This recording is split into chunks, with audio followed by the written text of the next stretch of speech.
हर वचन राधा स्वामी वार्तिक भाग दूसरा वचन 53।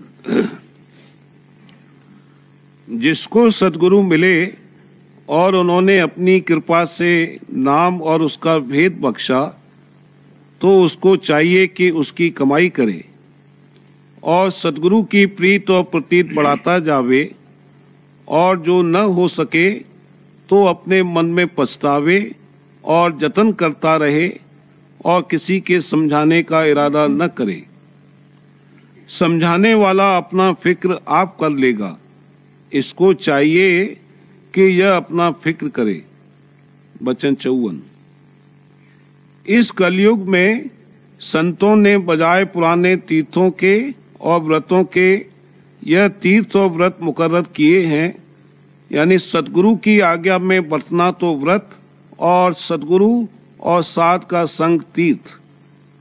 इससे जीव को फायदा होगा और पुराने तीर्थ व्रत करने से सिवाय अहंकार के और कुछ हासिल नहीं होगा। वचन 55। यह मन बतौर मस्त हाथी के है, जिधर चाहता है उधर चला जाता है और जीव को संग लिए फिरता है।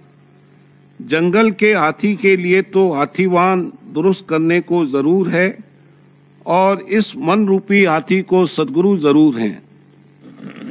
जब तक सद्गुरु का अंकुश इस पर न होगा, तब तक इसकी मस्ती नहीं उतरेगी। इस जीव को जो परम पद की चाह है, तो सद्गुरु करना जरूर है। बिना सद्गुरु के कभी परम पद हासिल न होगा। इस वचन को सच्चा मानो, नहीं तो 84 जाओगे। वचन 56। संत सद्गुरु का मत सरगुण और निर्गुण दोनों से न्यारा है, और जो रचना सत्य लोक में है वह भी सत्य, और उसका रचने वाला सत्य पुरुष भी सत्य है। वचन 57। जो संत या फकीर हैं वह जाते खुदा यानी स्वरूप मालिक के हैं। जो उनकी खिदमत करेगा और उनकी मोहब्बत और प्रतीत करेगा, वह भी जाते खुदा हो जावेगा। वचन 58। गुरमुख होना मुश्किल है, शब्द का खुलना मुश्किल नहीं है। सो सद्गुरु की मौज से होगा, बिना उनकी दया के कुछ नहीं हो सकता। वचन 59। 10वां द्वार जो इस शरीर में गुप्त है, सो इस कलयुग में संतों ने उसके खुलने का उपाय शब्द के रास्ते से रखा है, और सब मत वालों का 10वां द्वार और रीत से खुलना गुप्त हो गया। वचन 60। दोनों काम नहीं बन सकते। भक्ति गुरु की करोगे तो जगत से तोड़नी पड़ेगी, और जगत से रखोगे तो भक्ति में कसर पड़ेगी। सो इस बात का नेम नहीं है। जिनके अच्छे संस्कार हैं और सद्गुरु की कृपा है, उनके दोनों काम बखूबी बनते चले जावेंगे, कुछ दिक्कत नहीं पड़ेगी। और जिनके संस्कार निकृष्ट हैं, उनसे एक ही काम बनेगा। वचन 61। जिसको शब्द मार्ग की चाह है और उसको उसके भेदी संत मिल जावें, तो मुनासिब है कि तन मन धन उनके अर्पण कर दे और उनसे जरा दरेग न करे। वचन 62। नाम रसायन के बराबर कोई रसायन नहीं है। जिसने यह रसायन बना ली, उसके पास सब रसायन हाथ बांधे खड़ी हैं। जब खाविन कब्जे में आ गया, तब जोरू कहाँ जा सकती है। वचन 63। मुक्ति में बड़े भेद हैं। कोई तीर्थ और व्रत करना, इसी में मुक्ति समझते हैं। कोई जब तब को मुक्ति रूप जानते हैं, कोई त्याग में मुक्ति मानते हैं। सो यह सब गलती में पड़े हैं। संत यह कहते हैं कि जब तक सूरत अपने निज मुकाम को न पावेगी, तब तक मुक्ति का होना सही नहीं है। वचन 64। वेद से आदि लेकर जितने शास्त्र हैं और खट दर्शन और चांद्रायण से आदि लेकर जितने व्रत हैं और जितना पसारा इस लोक का है, सब नाश होंगे।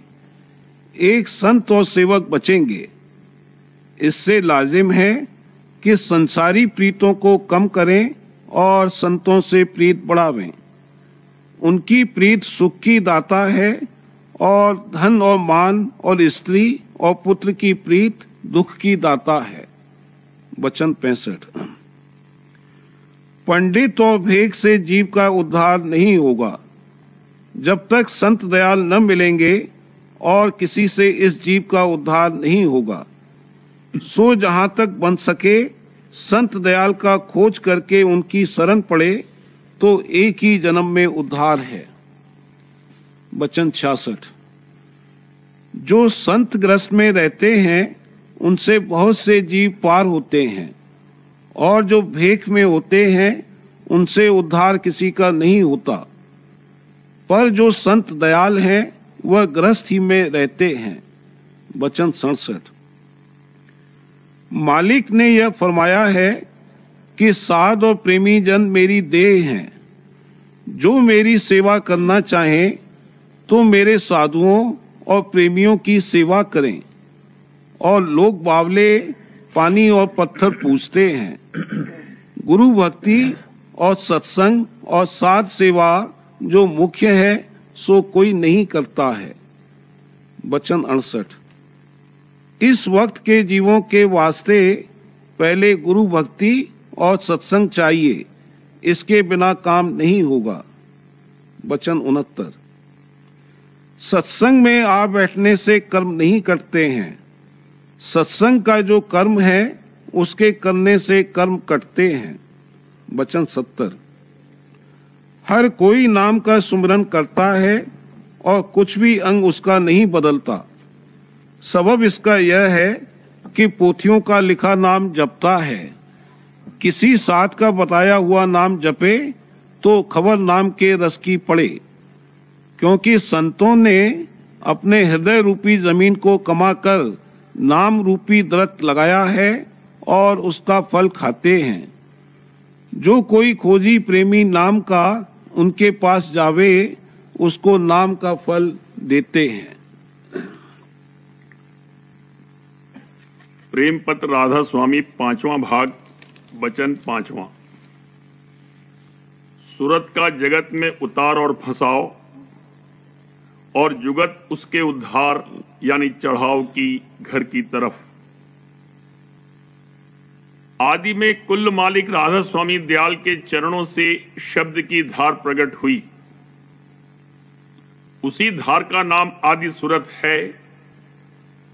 ये धार जगह जगह मंडल बांधकर रचना करती हुई नीचे उतरी और तीसरे दर्जे यानी मलिन माया के देश में पिंड के नाके पर, जिसको छठा चक्र और तीसरा तिल कहते हैं, ठहरी।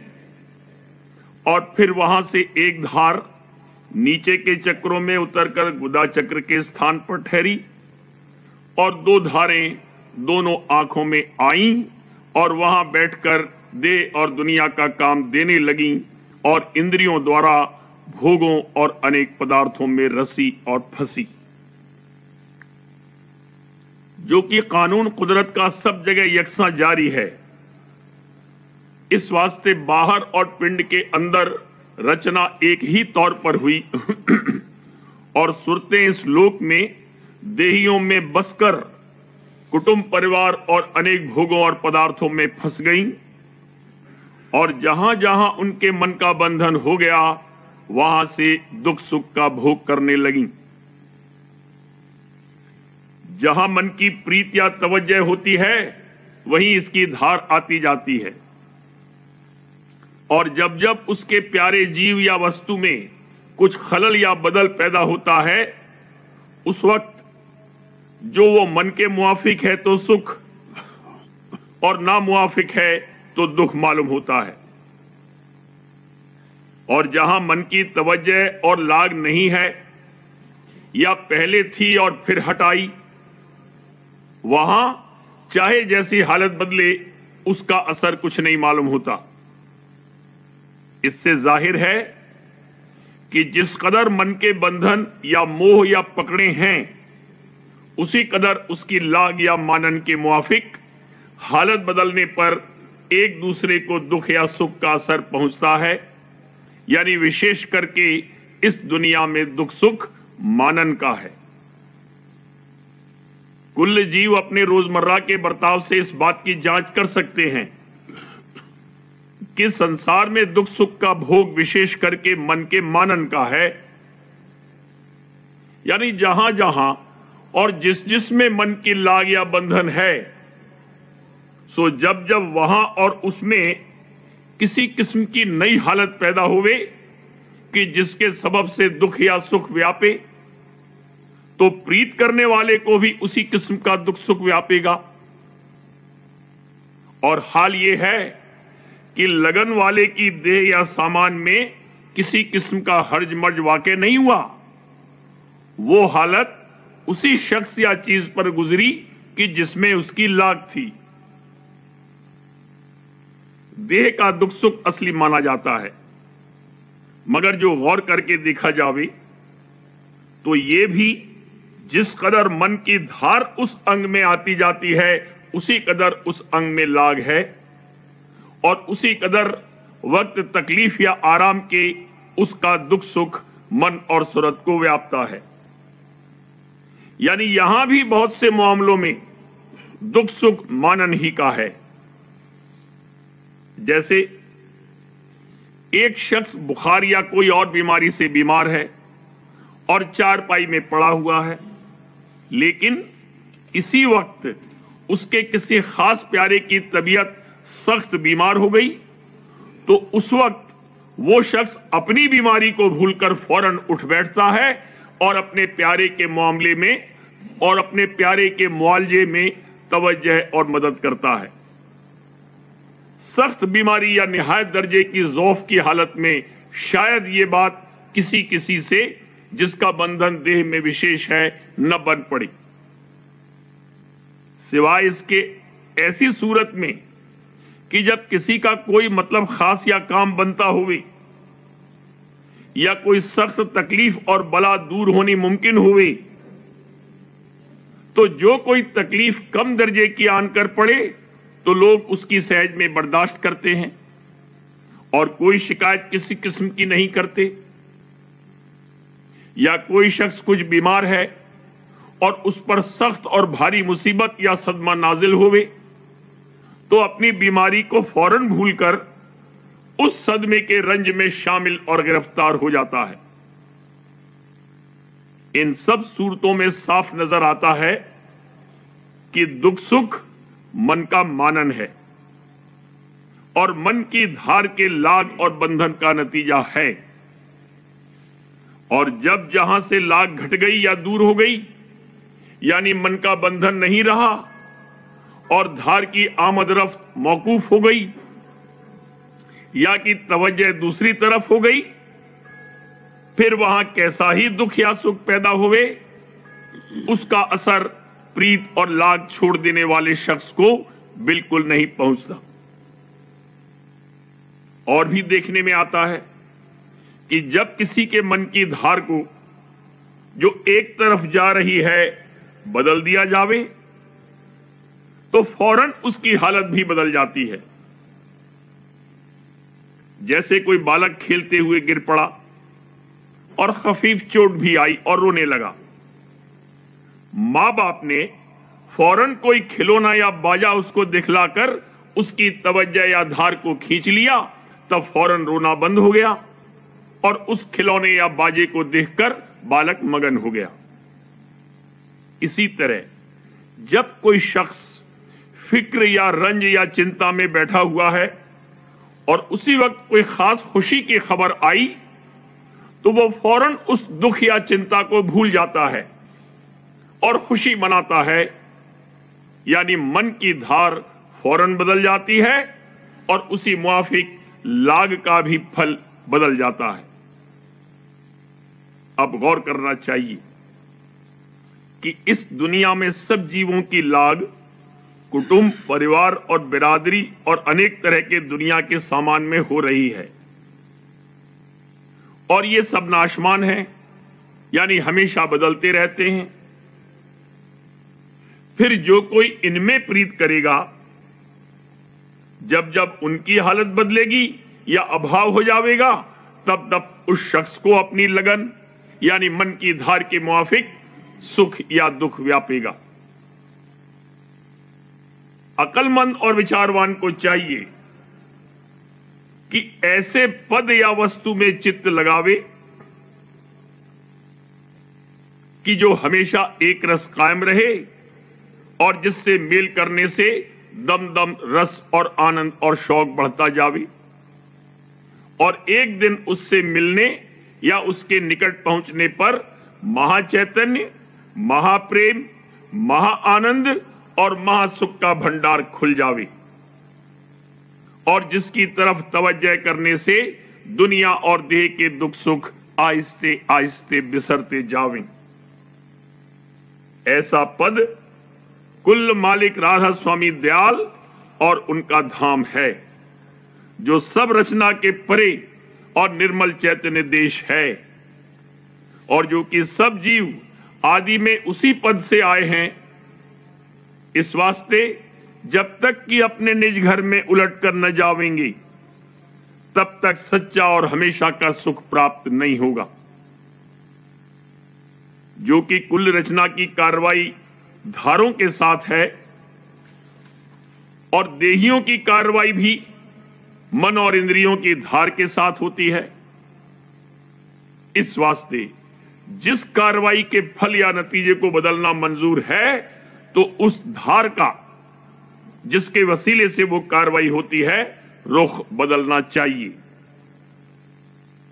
इस दुनिया में कुल कार्रवाई जीवों की मन और इंद्रियों की धार के वसीले से होती है, और जो कि ये सब रचना बाहर है, इस वास्ते सब धारों का रुख बाहर की तरफ है, और इनकी कार्रवाई से दुख सुख का फल मिलता है। और जो इससे बचना मंजूर है, तो इन धारों का रुख बदलना चाहिए, यानी अंतर में अपने घर की तरफ मोड़ना चाहिए, क्योंकि वो घर सुख का भंडार है, और जो सूरत की धार वहां से आई है, वो भी सुख और आनंद स्वरूप है। जो धार का रुख अंदर में ऊपर की तरफ मोड़ा जावे, तो जिस कदर चाल चलेगी, ज्यादा से ज्यादा सुख मिलता जाएगा, और एक रोज महासुख के भंडार में पहुंचकर हमेशा को विश्राम मिलेगा। इस बात का इम्तिहान अपनी हालत की जांच से हो सकता है, यानी एक उस हालत को देखो कि जब धारे मन और इंद्रियों की बाहर के कामों में बिखर रही हैं, और दोनों किस्म की कार्रवाई एक मन के मुआफिक और दूसरी नामुआफिक जारी है। और दूसरी हालत को परखो कि जो इन धारों का रुख फेरने और मन और सूरत की धार के साथ शामिल करके अंतर में ऊपर की तरफ चढ़ाने से पैदा होती है। पहली हालत में दुख सुख का भोग होता है, और दूसरी हालत आनंद और सरूर की है, जो स्वरूप या रोशनी का दर्शन करके और शब्द को सुनकर हासिल होती है। जो कोई इस तरह पर धार को बदलने की तरकीब जानता है और उसका अभ्यास करता है, वो संसार और उसके दुख सुख से जब चाहे अपना थोड़ा बहुत बचाव कर सकता है और अंतरी आनंद ले सकता है।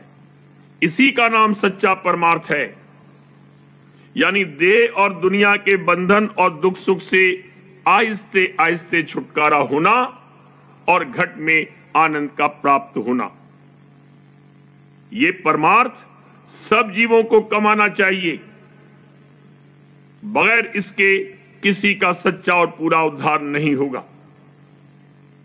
इसके सिवाय जितनी कार्रवाई परमार्थ के नाम से संसार में जारी है और जिसका ताल्लुक अंतर सूरत और शब्द की धार से नहीं है, चाहे वो किसी किस्म की मुद्रा या प्राणायाम का ही साधन हुए, शुभ कर्म का फल यानी कोई अरसे तक सुख देवेगी, लेकिन घर की तरफ चाल नहीं चलेगी और न उद्धार की सूरत नजर आवेगी।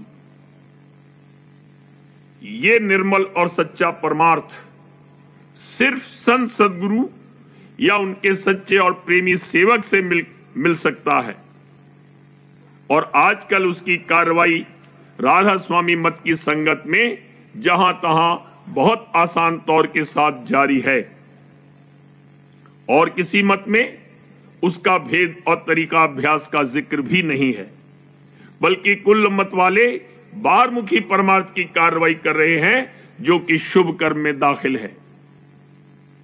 राधा स्वामी मत में सच्चे और कुल मालिक का भेद और उसके धाम की महिमा और वहां से सूरत की धार का उतार माया देश में मय शरह स्थानों के जहां जहां वो रास्ते में ठहरती और मंडल बांधकर रचना करती आई है, मुफस्सिल बयान किया है।